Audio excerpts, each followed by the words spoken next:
So I'm Livy from the Sustainable Sidekicks, and in previous videos I've been talking about disposable and reusable cups and what the benefits of reusable cups are, because you don't have to worry so much about your waste streams and you're not worrying about where people are putting their cups when they leave your premises. Are they chucking a disposable cup in landfill, or is it ending up being litter?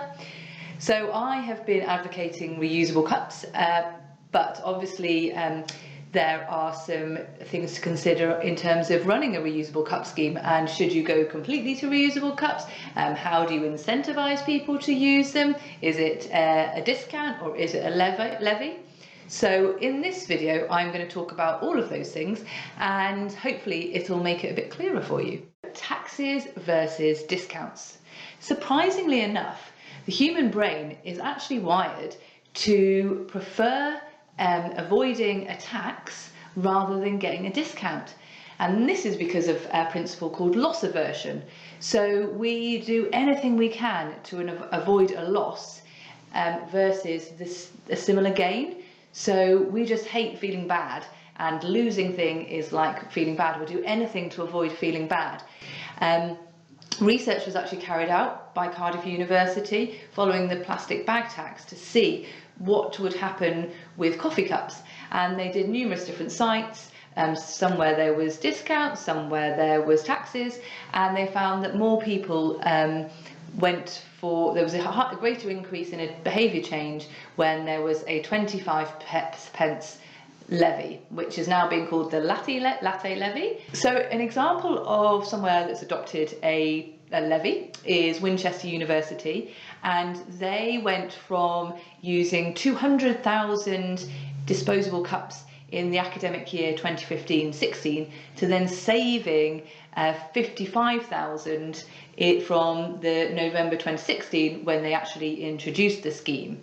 And they also brought in some reusable cups that were made in part by old chewing gum. I actually have first-hand experience of delivering a reusable cup scheme with the Shambhala sustainability team, and they followed the behaviour change principles with a 25p levy on single-use cups.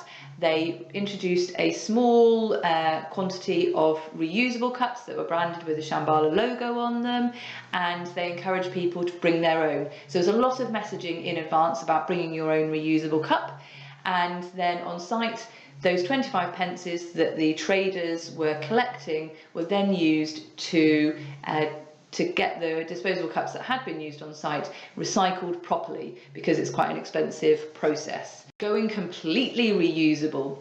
So Boston Tea Party, which is a small chain in the southwest based in Bristol, have gone completely reusable. So with their campaign, there's no excuse for single use.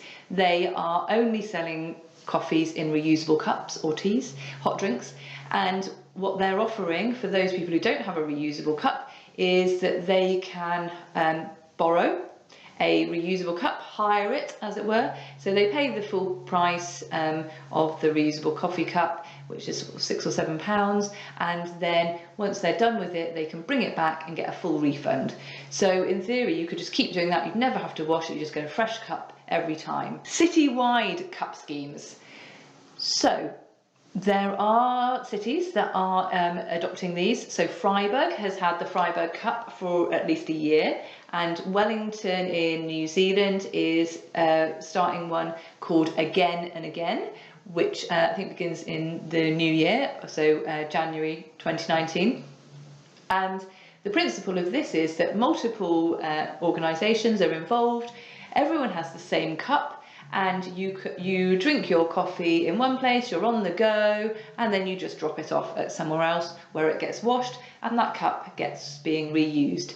So this would have a levy or a tax on it that then would get refunded. So the cup is then staying in the system unless you obviously keep hold of it. So that does away with waste. It means that you're dealing with the problem of cups going into landfill or being littered in a city, because most cities don't have a separate bin for coffee cups to go in. and you're really bringing reuse to the forefront of people's minds, and this is a way of limiting the risk of a small coffee chain giving up disposables and then losing lots of business. So there's certainly something to look into and see whether that's something that you could develop in your own town. But I mean, perfect if you're an institution like a university or a big amusement park or something like that, where you're closed in and people are just walking around with a cup, and you could just put some cup bins to collect them, and then you can wash the cups afterwards.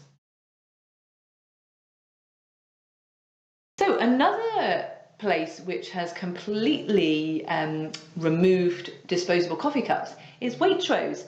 Now they offer a scheme where if you're a Waitrose card holder, you get a free coffee as you're walking around the store. And so you'd always see people walking along with their trolley and their reusable disposable cup. And so earlier on in the summer so summer 2018, they stopped that. They've left the coffee machine in place, and if you want a coffee, you need to bring your own cup. And so what you see is people roaming around with their colourful reusable coffee cups and their trolleys.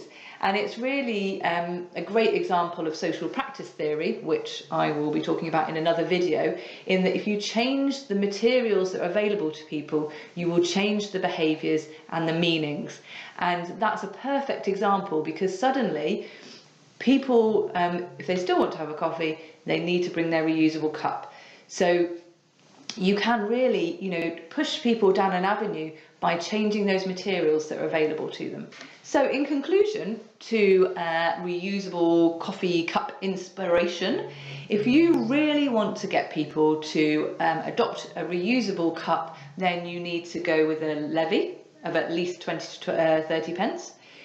You need to remove the option of disposables, and maybe get other coffee shops in your area to do the same, or if you're on an event, give everybody the same cup and standardise it and make bins available for collection. And if you're in a big, you're an institution or a closed environment, if you change those materials that are available to people, like you take away those coffee cups, then you will automatically change behaviour.